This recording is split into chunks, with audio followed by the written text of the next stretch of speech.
Thousands of anti-racism protesters gathered in London to challenge expected far-right groups that failed to materialize following more than a week of violent racist attacks targeting Muslims and migrants. The protesters were made up of a diverse collection of Muslims, anti-racists and fascist groups, trade unionists, left-wing organizations and locals appalled at the riots that had hit the country. We want to unite. We want to send a clear message that these are our streets. We've worked hard to create unity and we have a community. We're not going to let fascists, we're not going to let racists and the far right march here. It's absolutely disgraceful, and I'm standing here against that and with the community here to show that, you know, we're totally opposed to fascism then and we're totally opposed to fascism now. I can't believe it's happening again. I was around with Thatcher years. I can't believe we used to get up in the anti-Nazi marches and here we are again. And even as the locals are protesting against growing riots by right-wing, those riots continue in London as we speak. Take a look. Violent clashes have gripped parts of the UK in recent days as protests fuelled by anti-immigrant sentiment rage across communities. But what sparked the riots and why are they spreading?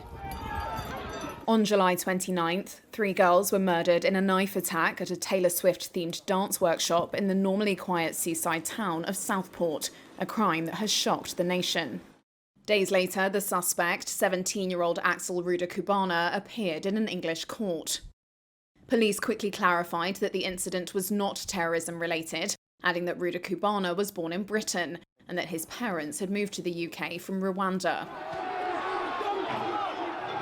Rumours around the suspect's heritage quickly gained traction online, fuelling protests by anti-immigration and anti-Muslim demonstrators, which quickly descended into violence, arson and looting. Cars have been set on fire, and some unverified social media videos have shown ethnic minorities being attacked. False messaging on online platforms has also wrongly identified the suspected killer as a radical Islamist migrant. Police say high-profile figures amplifying these claims have contributed to the public response to the Southport killings.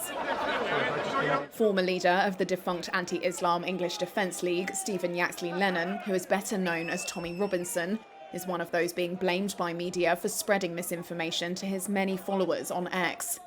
Ex-owner Elon Musk has also weighed in. Responding to a post that blamed mass migration and open borders for the disorder in Britain, he wrote, "Civil war is inevitable." The spokesperson for British Prime Minister Keir Starmer said there was no justification for Musk's comments. We'll ramp up criminal justice. There have already been hundreds of arrests. Starmer, who has held emergency meetings with police and prison chiefs, has said violent protesters who target Muslim communities would swiftly face the full force of the law. Police say they've arrested hundreds of people since the start of the unrest and warned of lengthy prison terms for those found guilty of violent disorder.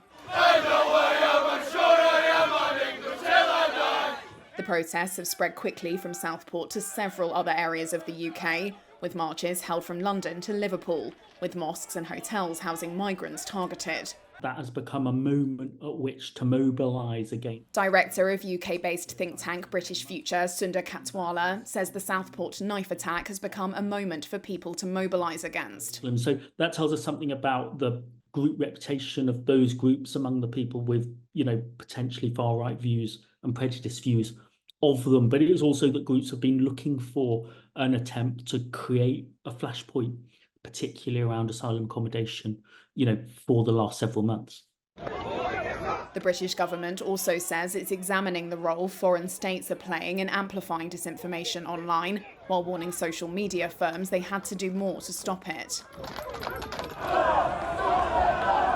A specialist on right-wing extremism told Reuters that far-right groups are less organised than they were a decade ago, but that they are now highly visible, exploiting modern technology to capture attention.